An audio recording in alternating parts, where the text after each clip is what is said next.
지난 2016년 6월에 돌아가셨더라고요. 엘빈 토플러 많이 들어보셨죠? 미국의 미래학자인데요.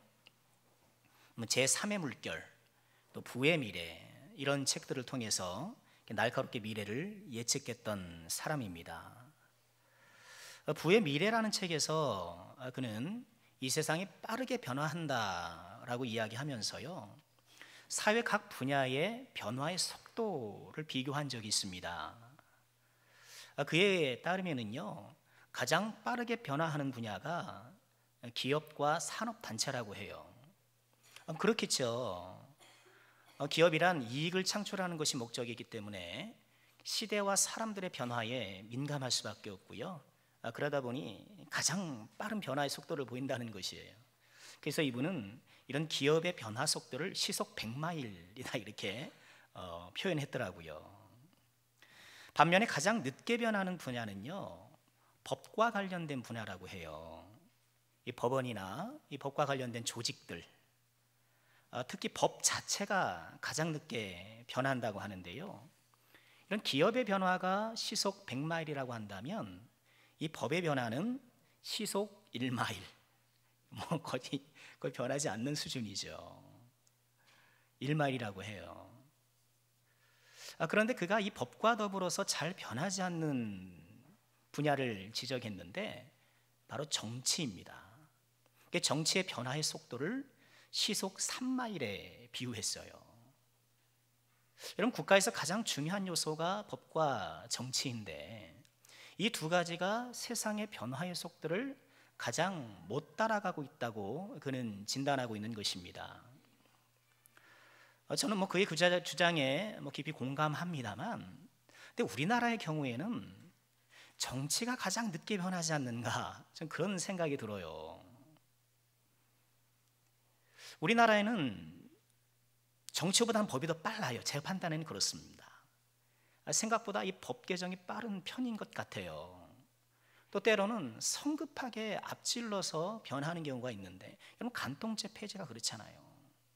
지금 우리 사회가 그것이 시급한 것이 결코 아닌데 간통죄가 폐지가 되었잖아요.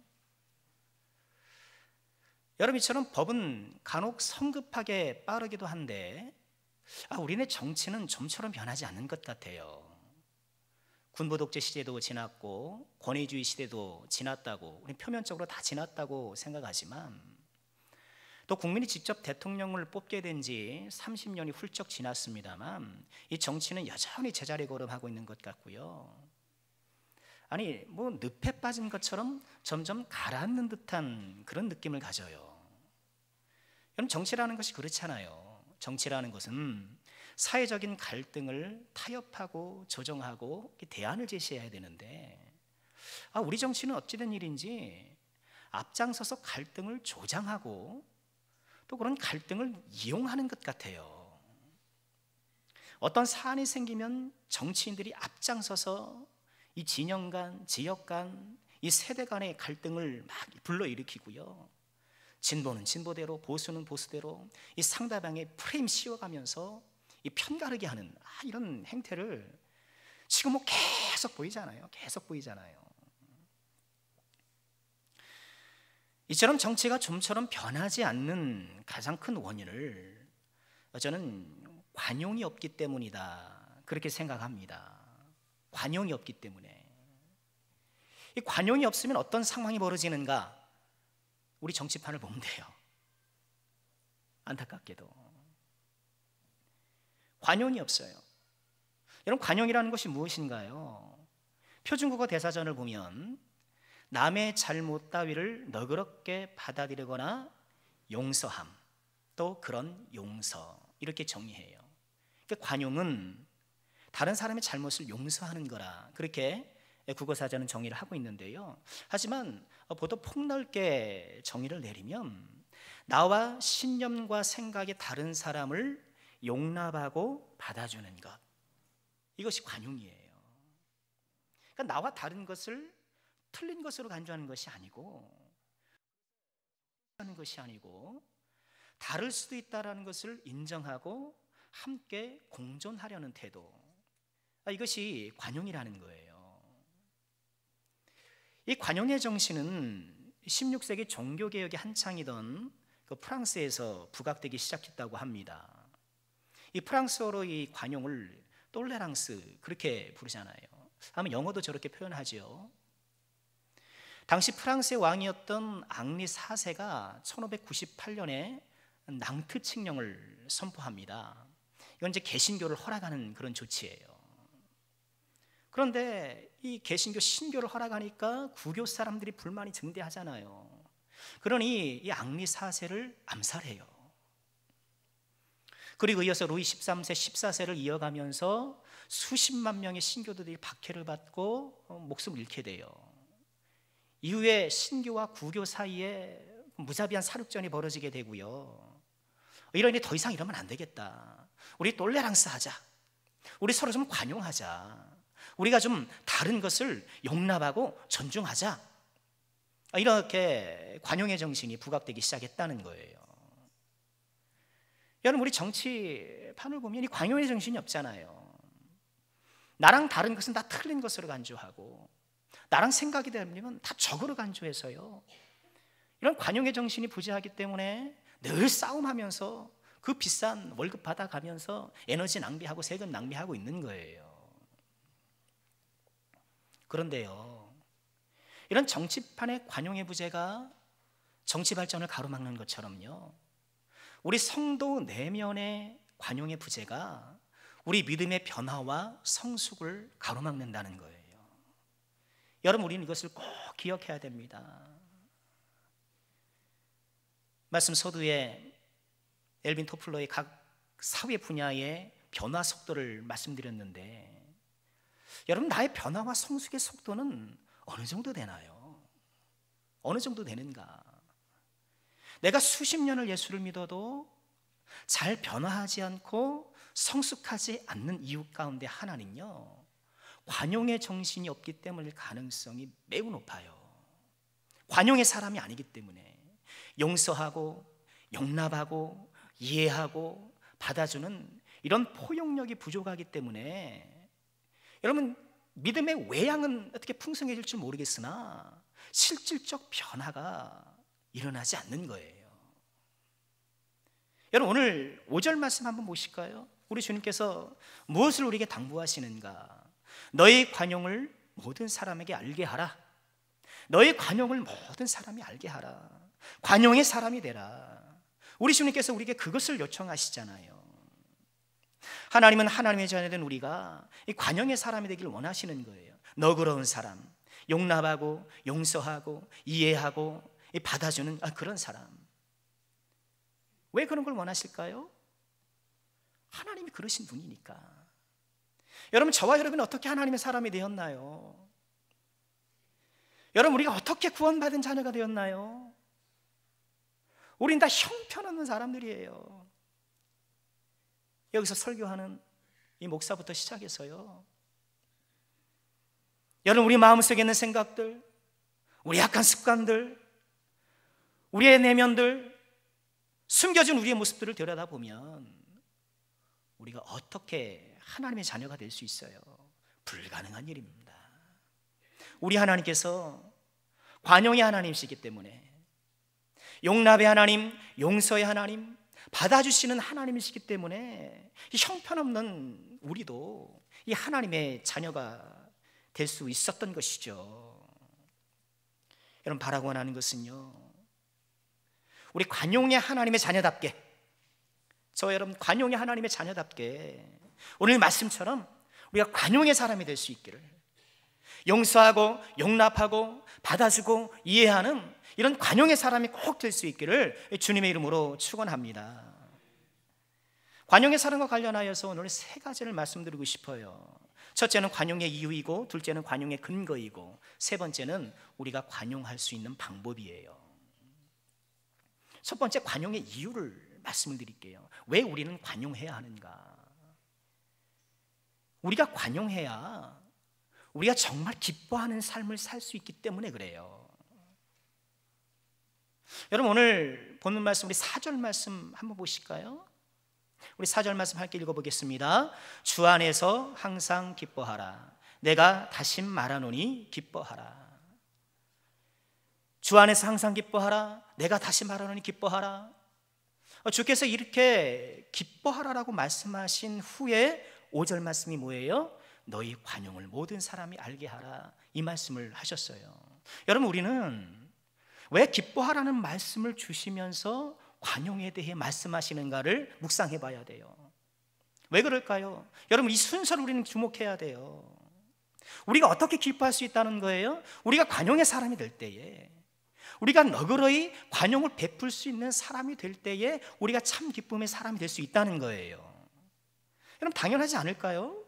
여러분, 생각해 보십시오. 내가 관용이 없고 다른 사람을 용납하지도 용서하지도 다른 사람의 의견을 내가 받아들이지도 않고 늘 충돌하면서 매사에 따지고 짚고 넘어가면서 내가 어떻게 기뻐할 수 있어요? 여러분, 그럴 수 있어요? 불가능한 일이에요. 여러분, 내가 예수를 믿는 가운데에도 기쁨이 실종된 이유 가운데 하나는 관용이 없기 때문일 가능성이 매우 높아요. 매우 높아요.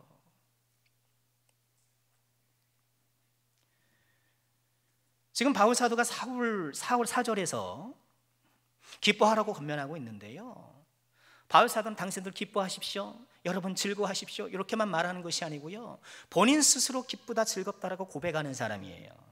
우리 1장 18절, 여러분 성경을 살짝 넘기셔서 앞으로 가시면 빌립보서 1장 18절 말씀이 있는데 한번 보시겠습니다. 그러면 무엇이냐?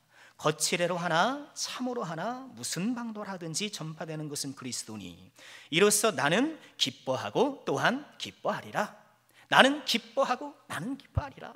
나는 기뻐하리라. 나는 기쁘다. 나는 기쁘다. 이렇게 지금 고백하고 있는 거예요. 여러분, 그런데 바울 사도가 뭐 기뻐할 수 있는 상황인가요?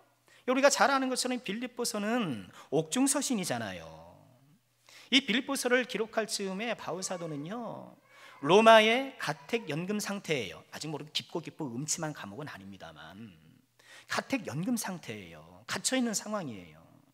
로마인들이 받지도 못하는 풍습을 전한다 하여서요, 로마의 질서를 어지럽힌다는 그런 혐의로, 이런 정치범의 혐의를 받고 체포되었고요, 지금 로마에 압송되어서 로마 시민권자라는 그런 이득 때문에 황제의 재판을 직접 받게 되었고 그걸 기다리고 있는 중이에요. 그 판결을 기다리고 있는 중이에요. 미결수의 신분이죠. 여러분, 재판 결과에 따라서 바울 사도는 사형을 당할 수도 있어요. 그런데 지금 기뻐한다고 얘기하는 거예요. 기뻐한다. 더군다나 여러분, 로마라는 도시는요, 이 바울 사도가 복음을 전하는 것이 아니에요. 바울 사도가 지금 로마에 오기 이전부터 교회가 이미 존재했어요. 희한하죠. 그러니 하나님은 특정 인물을 사용하시는 게 아니에요. 하나님 누구든지 사용하시고요, 이름 없는 복음 전도를 사용하셔서 언제든지 하나님의 뜻을 이루시는 거예요. 이 로마에 교회가 있으니까 바울 사도는 또 로마에 있는 성도들을 만나고 싶지 않겠습니까? 그러니 그들에게 편지를 썼어요. 그 로마서잖아요. 그 로마서에서 내가 너희들을 만나고 싶다 그런 소망을 피력한 바 있는데, 그가 바라던 대로 지금 죄수의 신분이긴 하지만 로마를 방문하게 된 거예요. 그리고 사도행전 28장에 보면 이 로마의 셋집에서 이태 동안 이 사람들을 방문을 받고 이 재판이 열리기까지 기다리면서 그들과 또 만나고 복음도 전하고 이런 기회를 가졌던 것이죠. 그런데요, 로마 교회 성도들 중에는 바울 사도를 환영하는 사람들도 있었지만 시기심을 갖고 경계하는 사람도 있었어요. 그런 거예요. 지금 믿음 좋은 사도가, 아주 복음에 탁월한 사도가 왔는데 반갑기도 하지만, 반가운 사람도 있지만 왠지 부담스럽고 시기하고 질투하는 사람도 있었던 거예요. 그거 없어도 교회 잘 돌아갔는데, 교회 문제 없는데, 저 사람 뭐야, 왜 와가지고 이렇게 이것저것 얘기하고 그러는가, 이렇게 시기하고 경계하는 사람들이 있었던 거예요. 그런데 이 바울 사도가 갇히게 되자 재미있는 현상이 생겨요. 바울 사도를 환영했던 사람들도 열심히 복음을 전합니다. 왜요? 바울 사도가 이렇게 갇혔지 않는가, 자, 우리 힘을 내서 우리 담대하게 복음을 전합시다. 이렇게 복음을 전하는 사람이 있었고요. 또 바울 사도를 시기하고 경계했던 사람들도 열심히 복음을 전해요. 왜 그런가요? 보여주려고. 당신이 아니어도 우리 로마 교회는, 우리 성도들은 열심히 믿음 생활 잘할 수 있어.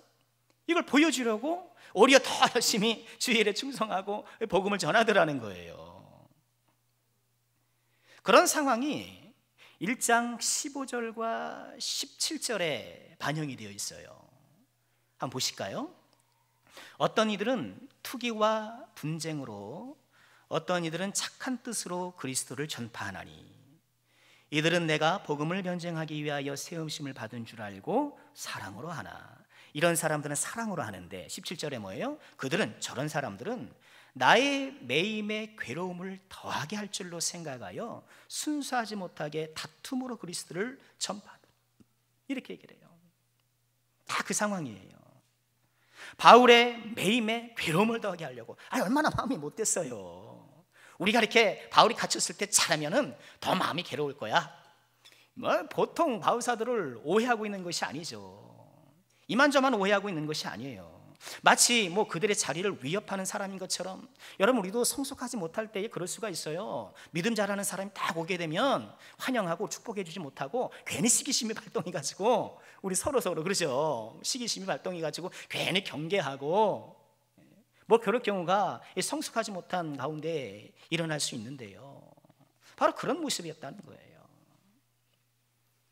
그런데 이런 상황 가운데에 다시 한번 1장 18절 그가 뭐라고, 바울 사도가 말하고 있는 건가요? 그러면 무엇이냐? 거칠애로 하나 참으로 하나 무슨 방도를 하든지 전파되는 것은 그리스도니 이로써 나는 기뻐하고 또한 기뻐하리라.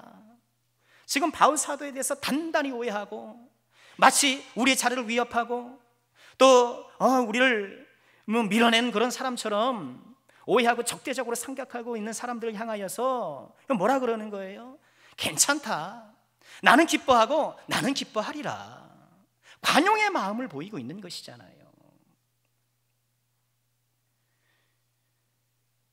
감옥에 갇혀 있고 부자연스러운 이 마음 가운데서도 지금 그를 적대시하고 은근한 공격과 시기심으로 경계하는 사람들을 향하여서도 내가 기뻐할 수 있다고 말할 수 있는 게 무엇입니까? 그 마음 속에 관용의 마음이 있었기 때문에, 관용의 마음이 있었기 때문에. 여러분, 관용이란 하나님의 은혜를 담는 그릇이에요. 하나님의 은혜를 담는 그릇. 여러분, 우리의 문제는요, 은혜를 못 받아서가 아니에요. 하나님이 은혜를 안 주시던가요? 은혜를 못 받아서가 아니라 받은 은혜를 간수하지 못하는 게 문제더라고요. 기껏 예배 드려서 뭐 말씀 듣고 뭐 찬양하고 기도하면서 은혜 받고서는 조만큼 나가가지고 다 엎질러 버리잖아요.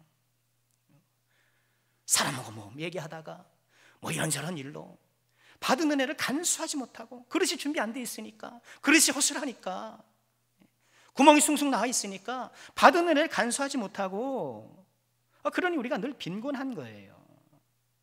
하나님께서 주신 그 은혜를 내가 잘 간수하고 담아두는 것, 여러분 그것이 뭐예요? 그것이 관용이라는 거예요. 관용의 사람이 될 때에 하나님께서 나에게 주신 은혜가 잘 보존되고 그 은혜가 더 풍성하게 영향을 발휘하여서 우리가 풍성한 은혜 가운데 나가게 되는 거예요. 우리 사랑하는 모든 주의종들께서요, 관용의 사람이 되시길 바랍니다. 그래서 다시 한번 나에게 주신 은혜를 만끽하고 하나님 주신 은혜를 잘 간수하고 이런 참 기쁨에 항상 기뻐하고 늘 기뻐하는 그런 은혜의 기쁨을 누리시는 주의 종들 꼭 되시기를 주님의 이름으로 축원드립니다.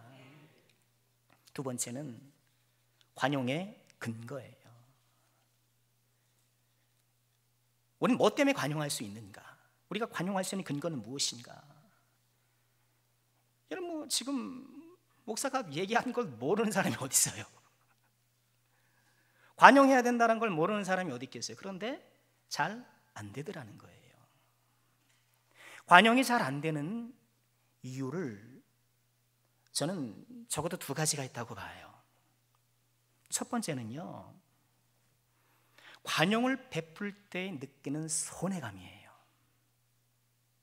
관용을 베풀면 용서하고 용납하고 이해하고 받아들이면 왠지 모르게 손해보는 느낌이 들어요. 우리 그래요. 관용을 거듭 베풀면 호구돼요. 호구. 와, 저 사람 호구야. 호구. 나를 바보로 한다 있는 거죠. 한두 번 관용을 베풀어 보니까, 한두 번 이해해주고 받아들이니까 아주 사람을 바보로 알아요. 그러잖아요. 사람 바보로 알아요. 그게 관용 베풀기 안 된다는 거예요. 싫다는 거예요. 우리는요, 용서 못하는 것이 아니라 용서 안 하는 거예요.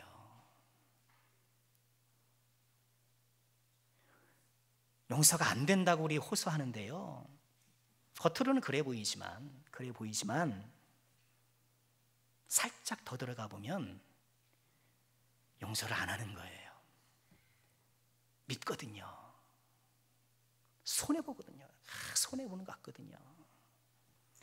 용서가 불가능한 것이라면 주께서 죄라 할 수 없겠죠. 불가능한데요, 뭐 그 죄라 그래요. 안 하니까 죄가 되는 거예요. 물론 우리가 용서해야 될 상황들은 보다 더 세밀하게 접근하고 용서를 더 신중하게 접근해야 될 그런 사건, 사고가 있는 것도 틀림없습니다만,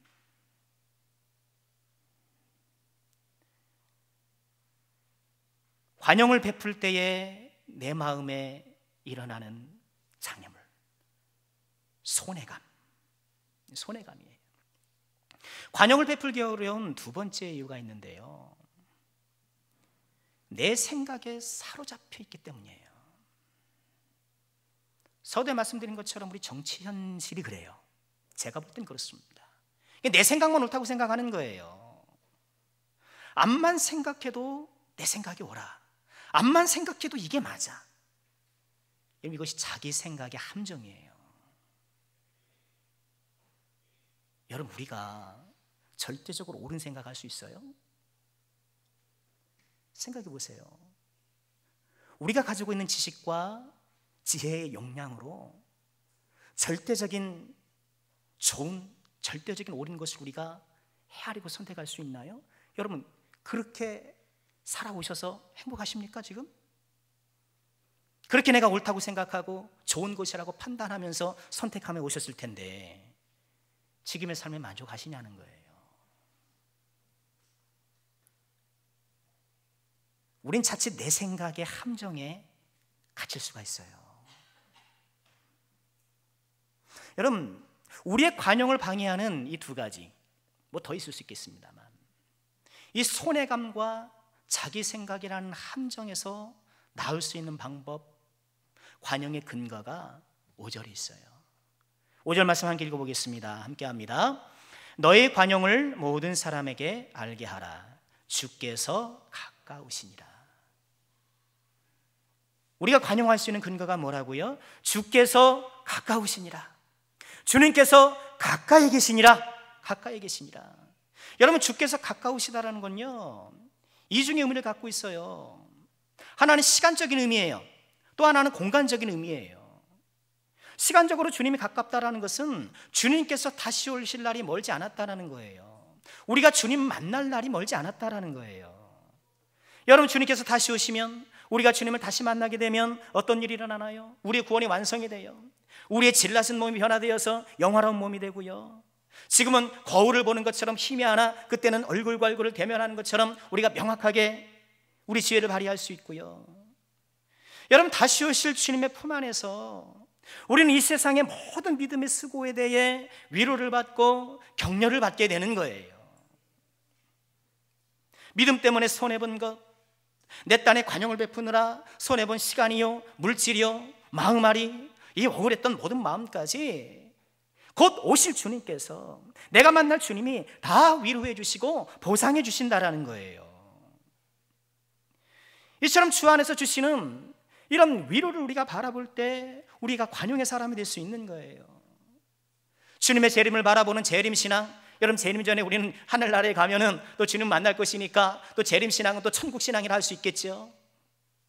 재림신앙과 천국신앙을 소유할 때 우리가 관용의 사람이 될 수 있다는 거예요. 여러분, 우리가 관용이 어려운 이유는요, 하늘을 바라보지 못하기 때문이에요. 위를 바라보지 못하기 때문이에요. 자꾸 땅만 보기 때문인 거예요. 골로새 3장 1절 말씀 함께 보실까요?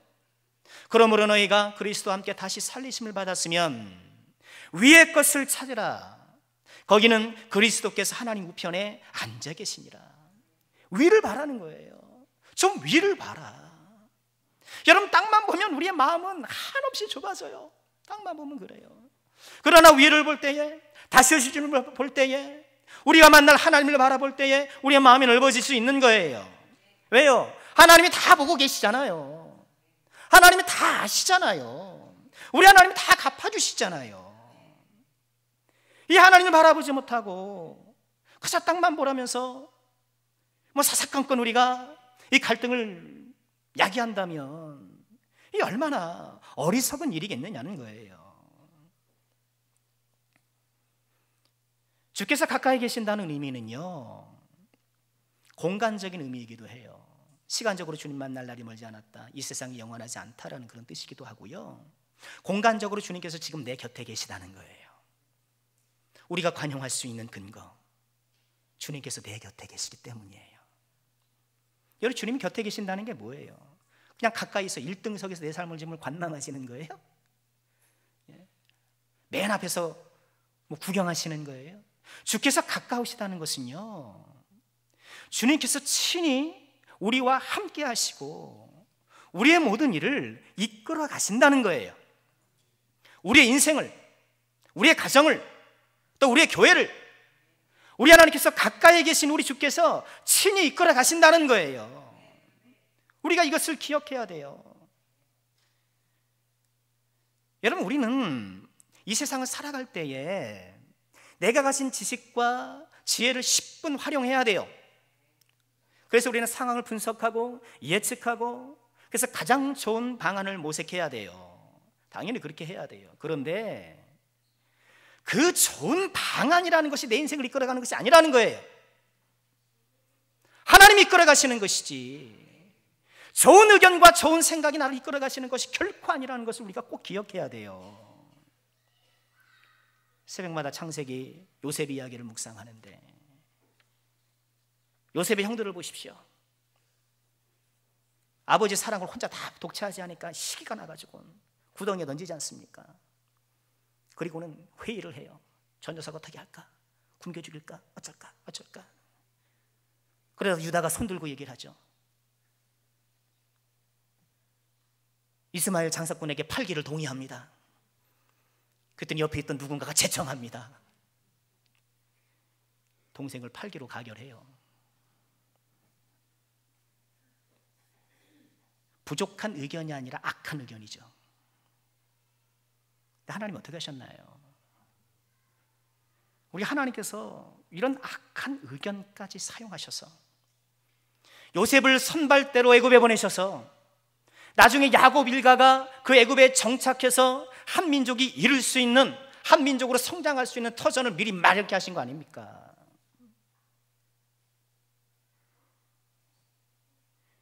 가까이 계신 주님께서 우리 인생과 가정과 교회를 친히 이끌어 가신다는 사실을 여러분 잊지 마시길 바랍니다. 우리는 최선을 다해야 되지만, 내가 할 수 있는 최선을 다해야 되지만, 그 최선이 내 인생을 보장해 주는 것이 아니에요. 최선이 내 인생을 보장해 줬으면 우리가 이렇게 살까요? 지금 우리 모습이 이럴까요? 아니라는 거예요. 하나님이 이끌어 가시는 거. 그렇기 때문에 우리는 어떻게 해야 돼요? 나와 다른 의견, 내 판단에 부족한 의견에도 관용의 마음을 가질 수 있는 거예요. 주께서 가까이 계시기 때문에, 주께서 이끌어 가시기 때문에.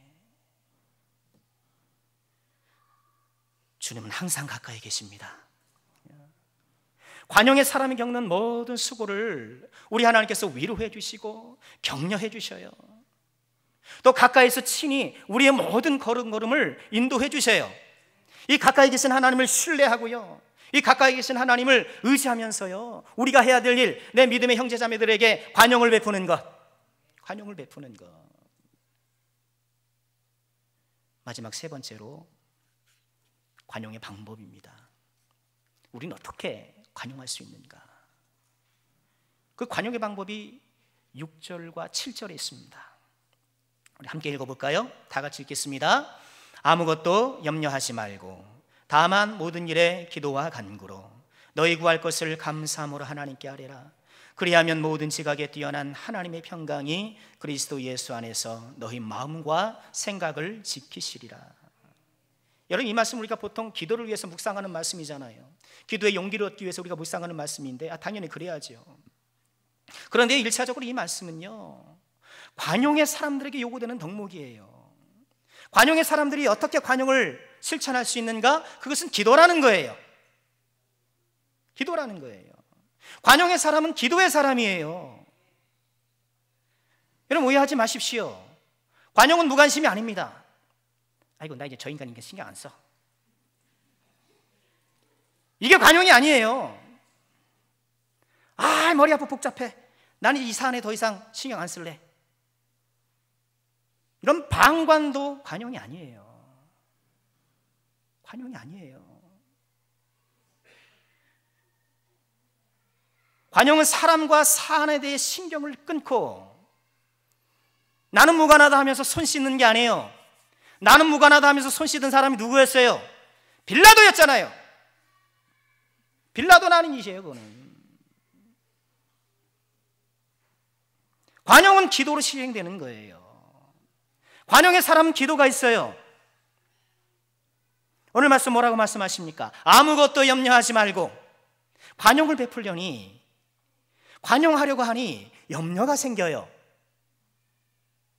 이 사람에 대해서, 그리고 이런 사안에 대해서 염려가 생겨요. 내 생각과 내 의견과 다른 것들이 채택될 수 있어요.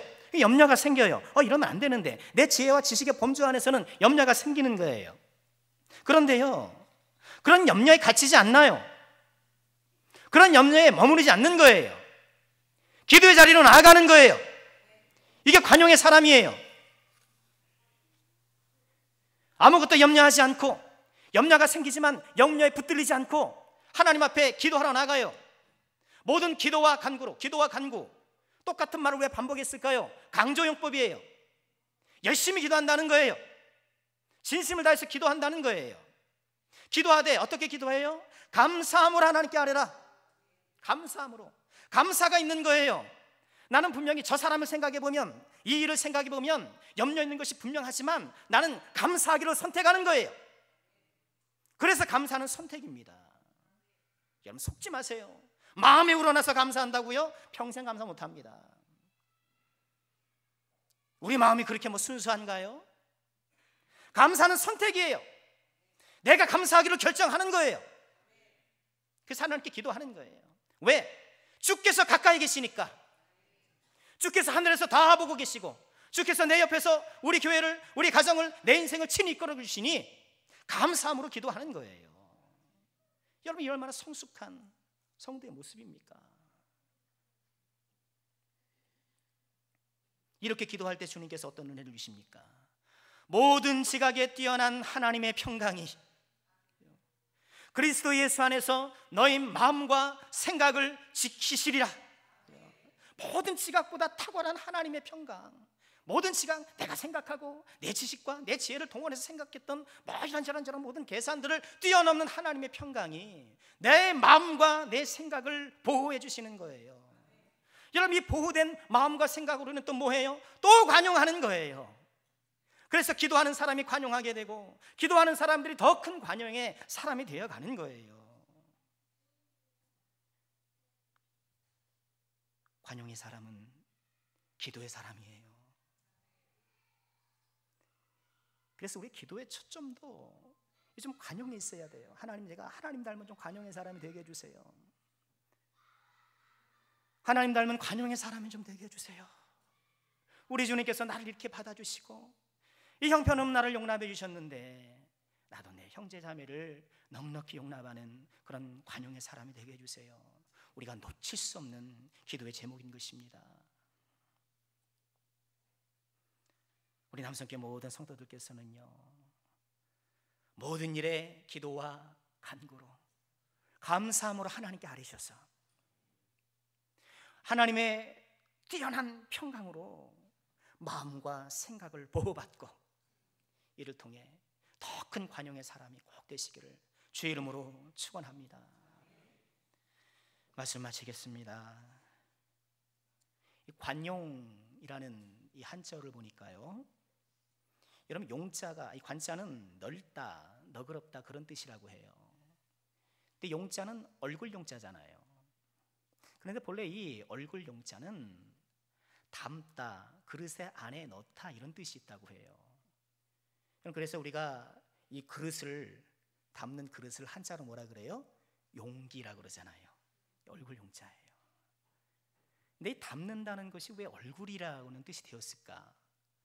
사람의 얼굴이 모든 것을 담는다, 그런 뜻에서 이 담는다는 용자가 얼굴을 뜻하는 말이 되었다고 해요. 용납, 용서도 같은 용자잖아요. 그러고 보면 관용의 사람인지 아닌지는 거울을 보면 아는 것 같아요. 그렇죠? 아침마다 우리는 뭘 봐야 돼요? 거울을 보고 이 인간이 관용의 사람인가 그렇지 않은가. 나이 40이 넘으면 얼굴에 책임을 져야 한다는 말이 있는데, 여러분, 내가 믿음의 기쁨을 상실하고 은혜의 기쁨을 잃어버린 것, 어쩌면 관용의 부재 때문이 아닐까. 어느 순간부터인가 너그러운 마음을 갖지 못하고 어떻게 지내다 보니까 나도 모르게 이렇게 마음이 좁아져가지고 여러분, 삐치지 마시기 바랍니다. 별거 아닌데 막 삐치고 토라지고. 관용의 사람이 될 때 우리 얼굴에 웃음꽃이 피고, 그렇죠? 기쁨의 꽃이 피는 것 아니겠습니까? 이제 내일부터 4월이 되는데, 여러분, 4월은 꽃의 계절이잖아요. 온 대지에 봄꽃이 환히 피어날 것인데, 우리 모두 관용의 사람이 되어서 우리 얼굴에 은혜와 기쁨의 꽃이 활짝 필 수 있기를 주의 이름으로 축원합니다. 자, 우리 5절 말씀을 다시 한번 함께 읽고 말씀 마치겠습니다. 우리 5절 말씀입니다. 함께 합니다. 너희 관용을 모든 사람에게 알게 하라. 주께서 가까우시니라. 아멘.